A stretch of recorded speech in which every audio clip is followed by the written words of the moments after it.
bienvenidos a su canal en donde hablamos un poco de aprendizaje de idiomas, pero un poco más enfocados a lo que es el idioma japonés. El día de hoy, como pudieron ver en el título, vamos a hablar un poquito de qué hago después de que aprendo hiragana y katakana. Aquí mismo en el canal existe dos videos en donde les enseño a escribir el hiragana y el katakana, pero ¿qué sigue después? ¿Hay algún orden lógico? En especial me estoy enfocando en las personas que son autodidactas, es decir, alumnos autómatas, ¿verdad? Donde ellos no tienen, por lo menos por ahora, un docente que les guíe un programa estructurado. Entonces hay muchas veces que nosotros como los autómatas no sabemos exactamente cuáles son los pasos a seguir para aprender el idioma, ¿sí? Y más en un idioma como el japonés, en donde hay que aprender varias cosas en cierto orden.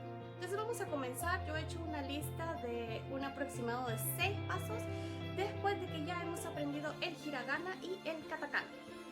Paso 1. ¿Cuál sería el paso 1? Bueno, yo ya sé leer hiragana, yo ya sé leer katakana, exactamente no sé qué significan las palabras. Es ahí en donde tenemos el paso 1. Vocabulario y gramática muy sencilla. Obviamente esa gramática es mejor verla en contexto, no aprendernos ese montón de reglas, ay que bla bla bla, no, porque realmente eso a muchos, yo me incluyo, nos desalienta y nos aburre. Entonces, primero hay que aprender vocabulario. Ahora, ¿por qué aprender vocabulario? Bueno, si yo no tengo un vocabulario, no puedo entender qué es lo que estoy leyendo, no puedo entender lo que estoy escuchando y por ende no voy a poder hablar. Ahora, el vocabulario es bueno aprenderlo en contexto. Sí, en muchos otros videos que yo tengo acá en el canal siempre les hablo de esto de aprender las cosas en contexto. Eso también cabe dentro de lo que es aprender el vocabulario. No me voy a aprender una lista de palabras porque no sé en qué momento las voy a utilizar. Y aprender solo palabritas va a hacer que yo hable de manera como incongruente. Es por eso que vocabulario y gramática tienen que ir así, de la mano. Me aprendo una palabra y al mismo tiempo aprendo, por ejemplo, cómo la puedo utilizar en una oración. Les voy a dar entonces unos ejemplos muy sencillos para que aprendamos vocabulario y gramática de manera práctica, útil y son como las frases más usadas. Inevitablemente vamos a empezar con los saludos, ¿verdad? Porque es lo primero que vamos a utilizar cuando vayamos allá y veamos a alguien.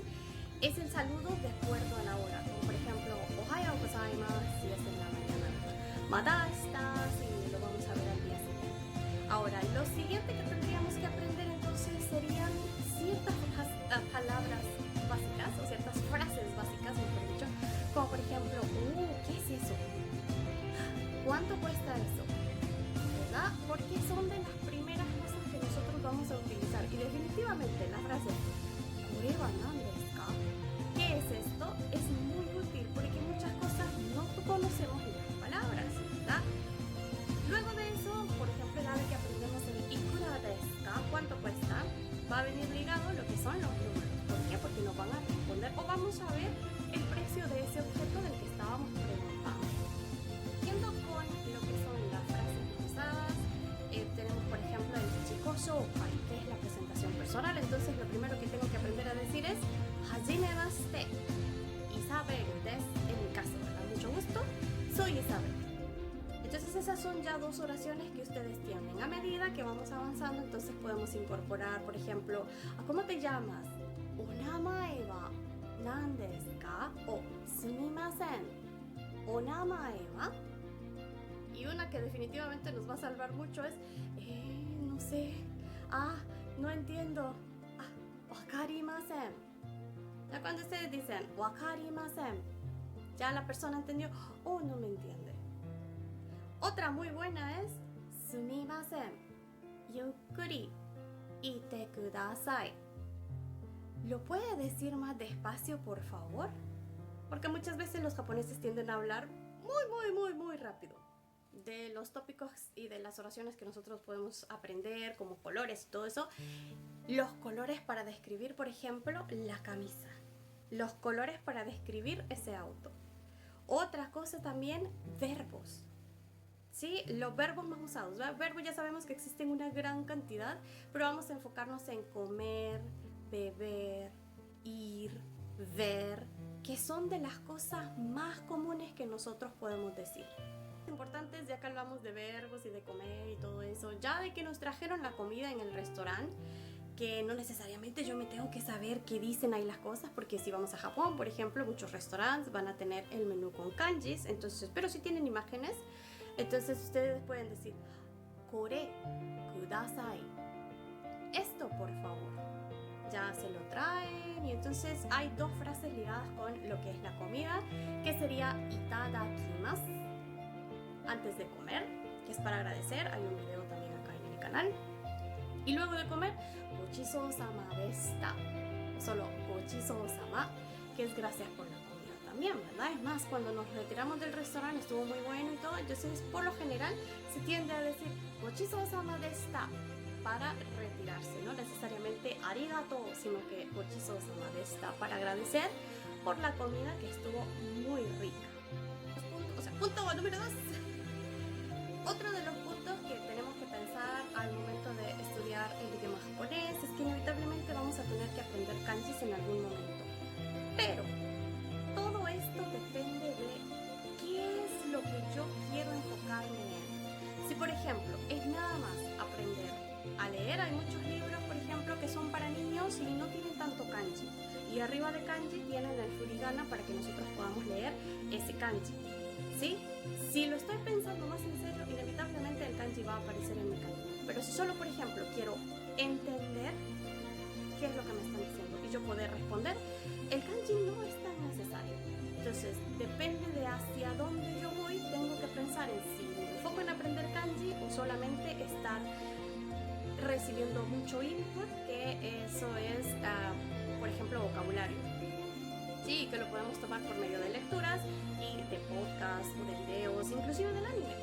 Entonces hay que separar exactamente hacia dónde voy y qué es lo que quiero yo aprender para saber si incorporo o no el kanji. Si ustedes deciden, no, me voy a ir por algo más académico, entonces el kanji va a aparecer en algún momento. Empiecen despacio, porque son una gran cantidad de kanjis y si nosotros nos ponemos a pensar en todo eso, son demasiados y nos va a provocar ansiedad.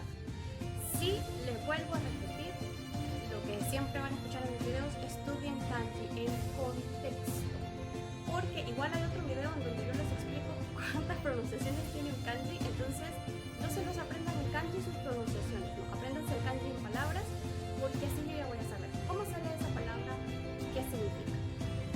¿Okay? Eso es todo para el punto número 2. Vamos con el punto número 3. Punto número 3 está bastante ligado a punto número 4. Punto número 3 sería, por ejemplo, aplicaciones o webs que nos pueden ayudar a, por ejemplo, jugar, como por ejemplo Quizzes, puede ser Quizlet, puede ser inclusive Kahoot. Nosotros creamos una cuenta y podemos buscar, entonces ahí hay por idiomas también, entonces pueden buscar en japonés y ustedes pueden repasar bastante vocabulario, por ejemplo. Y el punto número 4 sería la lectura, que de igual forma hay muchos sitios en internet que les pueden ofrecer cuentos, por ejemplo. ¿Y por qué es importante la lectura? Con la lectura nosotros aprendemos a ver cómo funciona la gramática ya en casos prácticos, porque a veces nos llenamos la cabeza de muchas reglas y todo eso, pero realmente no lo vemos funcionando en algo que yo me pueda identificar. Puedo leer un cuento muy sencillo como El Principito, por ejemplo. Puedo leer inclusive Harry Potter, si a mí me gusta mucho y yo ya sé cómo va. Entonces leerla en el idioma meta, que en este caso pues estamos hablando de japonés, nos ayuda a aprender vocabulario, a ver cómo funcionan las estructuras de las oraciones, mi comprensión de lo que estoy leyendo. Entonces la lectura es una de las mayores armas que nosotros tenemos para aprender cualquier idioma. Lo que nos lleva al paso número 5. Paso número 5 es el listening, o sea, el escuchar, y después el tratar de producir. ¿Qué quiere decir esto? Producir no solo es escribir, sino también poder hablar. Pero para hacer esos dos últimos pasos yo necesito no haberme saltado nada de lo que les mencioné antes, porque entonces no voy a tener vocabulario. Si no tengo vocabulario, si no conozco cómo están las estructuras de las oraciones, ¿verdad? ¿Cómo es que yo puedo organizar las cosas? Entonces no voy a poder hablar, no voy a poder escribir, ¿verdad? Entonces realmente las primeras competencias que se desarrollan son el escuchar, el leer y por último el poder hablar. Entonces si se sienten incapaces de no sé cómo yo lo entiendo pero no sé cómo contestarle, es normal, no están solos, todos pasamos por eso en cualquier idioma. La última competencia que sale como a relucir es la producción oral, o sea, nos cuesta bastante, pero porque antes necesitamos sí o sí muchísimo input, ¿sí? Entonces hay que tener cuidado con el tipo de herramientas, de aplicaciones, de historias que yo voy a leer. No vayamos a leer cosas muy complicadas si yo hace una semana terminé el katakana, por ejemplo, porque me va a tomar mucho más tiempo y me voy a desesperar y voy a sentirme aprendido. Y cuando sentimos eso, entonces nuestra motivación se va en picada y ya no queremos ir. ¿Okay? Entonces, la última competencia que siempre se desarrolla es la competencia oral. Pero por eso nos lleva al siguiente punto, que sería el número 6, clases. Llega un momento en donde nosotros como autodidactas ya no podemos más. Necesitamos a un tutor. Sí, ya comprendemos varias cosas, pero necesitamos un tutor por varias razones. Por ejemplo, yo entiendo mucho, yo puedo leer mucho, pero no tengo un feedback totalmente real. Por ejemplo, con mis videos ustedes podrían aprender varias cosas, pero no hay un feedback de tú a tú. Y a veces necesitamos eso para mejorar, porque podríamos estar cometiendo algún error sin nosotros darnos cuenta. Entonces, esa retroalimentación que nos da un tutor es bastante importante para poder seguir aumentando mi nivel en el lenguaje en el que estoy aprendiendo. En este caso, porque estamos enfocados en este video, es en japonés. Pero todos estos tips sirven para cualquier idioma, ¿sí? Quiere decir que entonces yo de manera autodidacta no puedo alcanzar un nivel de comunicación, que al final eso es lo que deseamos, no puedo alcanzar un nivel de comunicación eficiente. Sí puede, claro que se puede, pero lleva más tiempo.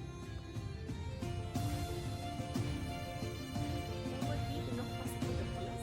Por ejemplo, primero sería la inversión.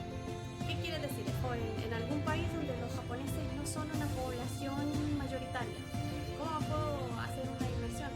Escuchando música, viendo programas, utilizando Netflix, ¿verdad? Viendo mis animes, todo eso, incluyendo podcast, eso es inmersión.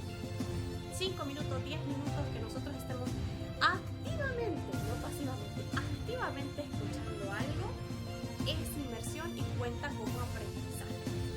Otro punto bueno sería, por ejemplo, buscar en alguna aplicación, hay varias aplicaciones en donde yo puedo hablar con extranjeros, buscar alguna aplicación en donde me permita poder hablar con alguien, en este caso de nuevo, de japonés. Sí, hay páginas muy buenas en donde nosotros podemos ingresar a salas a platicar. Y ese intercambio de lenguaje hace que yo salga de mi zona de confort y use el lenguaje sí o sí. Entonces eso fuerza a todos mis conocimientos que están allá al fondo a salir, porque no tengo otra manera de comunicarme con la persona, porque puede que la persona no hable inglés y yo me quiero comunicar en otro idioma, póngase japonés, alemán, etcétera, etcétera. Entonces me fuerza a usar lo que yo ya sé para poderme comunicar. Y de nuevo, ese es el fin primordial, poderme comunicar. ¿Qué tal? ¿Todo bien, no? ¿Qué les pareció el video de hoy? Espero que les haya servido muchísimo. Igual, si tienen más preguntas, pueden dejarlo en la cajita de los comentarios abajo, escribir directamente a nuestro correo que también está en la parte de abajo, o buscarnos en cualquiera de nuestras redes como Academia Shinsei. ¡Soreteba! ¡Johnny!